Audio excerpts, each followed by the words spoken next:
स्वागत करते हैं आप सभी को हमारे YouTube channel Sunny learning point में। चलिए दोस्तों, आज के इस वीडियो में हम जानेंगे दोहा छंद की परिभाषा को और उनके एग्जाम्पल के बारे में। तो यदि आप हमारे चैनल पर नए तो हमारे चैनल को सब्सक्राइब और बेल आइकन को दबाना ना भूलें। चलिए दोस्तों, शुरू करते हैं दोहा की परिभाषा को। सबसे पहले हम जानते हैं जो हमारा दोहा है उसकी परिभाषा को, उसके बाद से हम जानेंगे उसके एग्जाम्पल को। तो देखिए दोस्तों, जो परिभाषा वो यही है कि यह अर्धसमात्रिक छंद है। इस छंद के पहले और तीसरे चरण में 13 मात्राएं तथा दूसरे व चौथे चरण में 11 मात्राएं होती हैं।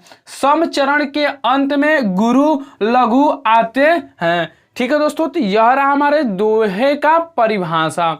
तो परिभाषा में यही बताया गया है कि यह अर्धसमात्रिक छंद है। जो दोहा और सोरठा होता है यह दोनों जो है अर्धसमात्रिक छंद है। जो हमारा मात्रिक छंद होता है वह 3 प्रकार का होता है। पहला होता है सममात्रिक छंद, दूसरा होता है विषम मात्रिक छंद और तीसरा होता है अर्धसमात्रिक छंद। तो जो हमारा सममात्रिक छंद होता है उसमें यही होता है कि चारों चरणों में जो मात्राओं की संख्या होती है यह एक समान होती है, तो इसलिए उसको हम कहते हैं सममात्रिक छंद। और जो हमारा विषम मात्रिक छंद होता है उसमें होता है कि जो चारों चरणों की मात्राएं होती हैं वो बराबर नहीं होती है। और तीसरा जो होता है अर्धसमात्रिक छंद, उसमें यही होता है कि जो 4 चरणों में 2 चरणों के मात्राएं एक समान होती है, इसीलिए हम कहते हैं अर्धसमात्रिक छंद। तो इसलिए हम दोहा को भी हम कहते हैं अर्धसमात्रिक छंद, क्योंकि इसके 4 चरणों में 2 चरणों के मात्राओं का मान एक समान होता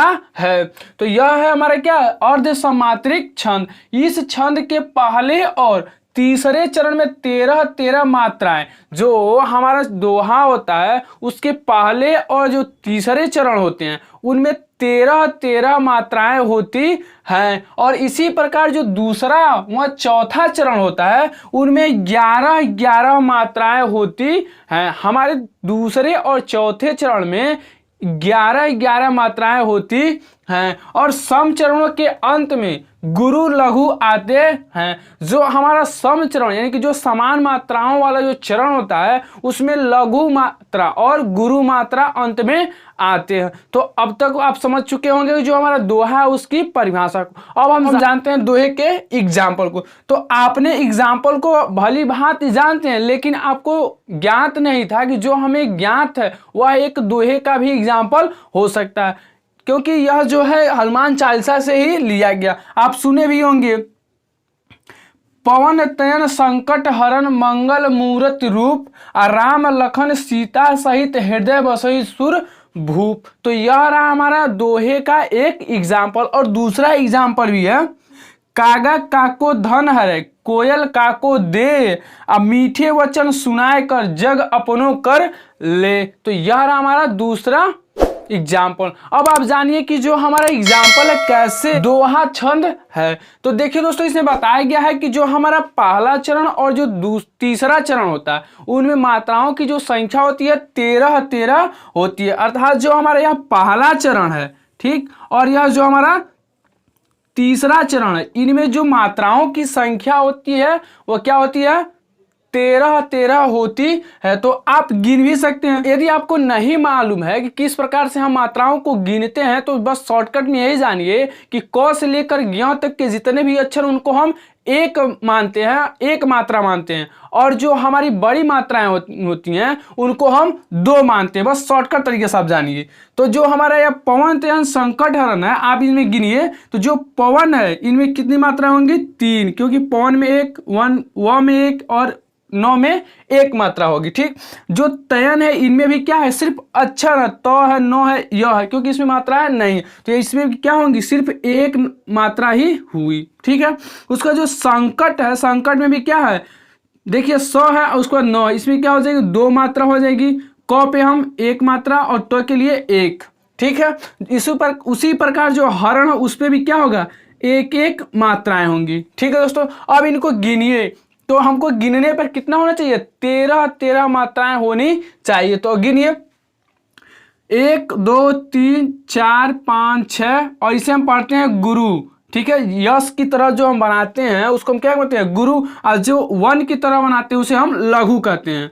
इसको लेकर के हो जाएगा 8 2 10 और ये 3 मिला के कितने हो जाएंगे 13। इस प्रकार जो हमारा पहला चरण है उसमें कितनी मात्राएं हुए 13। और ठीक उसी प्रकार जो हमारा तीसरा चरण इसमें भी आप गिनेंगे तो कितनी मात्राएं आएंगी 13 ही मात्राएं आएंगी। ठीक है, ठीक उसी प्रकार जब हम दूसरे चरण को गिनेंगे तो इस दूसरे चरण में हमको कितनी मात्राओं की जरूरत होगी 11 मात्राओं की। तो देखिए जब इसको आप गिनेंगे तो इसमें भी आपको 11 मात्राएं मिलेंगी। या ठीक उसी प्रकार जब आप चौथे चरण को भी काउंट करेंगे मात्राओं की संख्या को तो आपको इसमें 11 मात्राएं मिल जाएंगी। ठीक है दोस्तों, और जो हमारा तीसरा चरण इसको गिनेंगे तो आपको 13 मात्राएं इनमें मिल जाती। इस प्रकार से यह सिद्ध होता है कि क्या है एक दोहा है। ठीक उसी प्रकार से जो हमारा दूसरा एग्जाम्पल है इसको भी जब आप मात्राओं की संख्या को गिनेंगे तो पहले और तीसरे चरण में यह जो हमारा पहला चरण है और यह जो तीसरा चरण है, ठीक है, यह पहला चरण है और यह तीसरा चरण है और यह दूसरा चरण और ये क्या है चौथा चरण। तो जो हमारा पहला और तीसरा चरण है इनमें कितनी मात्राएं होंगी 13 मात्रा आएंगी। और जो हमारा दूसरा और चौथा चरण है इनमें हमको 11 मात्राएं मिलेंगी। तो इस प्रकार से यह भी क्या है एक दोहा है। और जो दोहा का दोनों एग्जाम्पल है आपको बहुत ही आसान लगा होगा। यदि आपको यह एग्जाम्पल बहुत आसान लगा तो कमेंट करके जरूर बताइएगा कि आपको हमारा यह एग्जाम्पल कैसा लगा है। तो अभी तक ने हमने समझा दोहा की परिभाषा को और उसके एग्जाम्पल को। तो देखिए दोस्तों जो बच्चे होते हैं जो पढ़ते हैं तो दोहा और जो सोरठा की परिभाषा को याद कर लेते हैं तब उनमें कन्फ्यूजन आ जाता है कि पहले और तीसरे चरण में कितनी मात्राओं को लिखना है और दूसरे और चौथे चरण में कितनी मात्राएं होती हैं। क्योंकि जो हमारा दोहा होता है वो सोरठा के उल्टा होता है और जो सोरठा होता है वो दोहा के उल्टे होता है। ठीक इसी समस्या को दूर करने के लिए आप इस ट्रिक को जरूर याद रखिएगा। क्या 2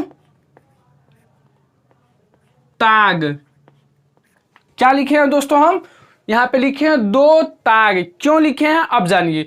2 का मतलब समझिए क्या दोहा। क्या समझेंगे आप 2 ताग का मतलब समझिए 2 का मतलब दोहा और यहाँ पे तो से समझिएगा क्या 13 अर्थात जो दोहा है उसके पहले और तीसरे चरण में कितने मात्राएं को लिखना है हमको 13 मात्रा होती है। अर्थात दोहा के पहले और तीसरे चरण में 13 मात्राएं होती हैं और दूसरे और चौथे चरण में अर्थात क्या 11 अर्थात दूसरे और चौथे चरण में 11 मात्राएं होती हैं। तो इस प्रकार आप दोहा के इस ट्रिक को जरूर फॉलो कीजिएगा। आपको क्या याद करना है सिर्फ 2 ताग। क्या याद करना है 2 ताग। 2 ताग का मतलब यही समझिएगा 2 का मतलब दोहा और तो का मतलब 13 अर्थात पहले और तीसरे चरण में 13 मात्रा और दूसरे और चौथे में 11 मात्राएं होती हैं।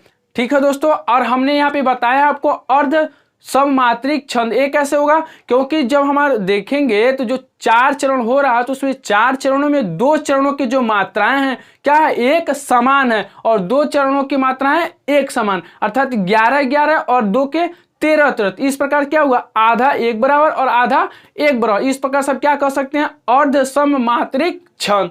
ठीक है दोस्तों, यदि आपको हमारा यह वीडियो अच्छा लगा हो और ट्रिक भी अच्छा लगा हो तो अपने दोस्तों के साथ शेयर करना ना भूलिए और कमेंट करके जरूर बताइए कि आपको हमारा वीडियो कैसा लगा और हमारे चैनल को सब्सक्राइब करना ना भूलिए। चलिए दोस्तों मिलते हैं नेक्स्ट वीडियो में। तो ऐसे ही ट्रिक को जानने के लिए हमारे चैनल को सब्सक्राइब जरूर कीजिएगा और सोरठा के लिए भी हमने एक ट्रिक बनाया है तो उसका वीडियो देखने के लिए आप डिस्क्रिप्शन में जाइए, हमने लिंक वहां पे दे दिए हैं। तो चलिए दोस्तों मिलते हैं नेक्स्ट वीडियो में।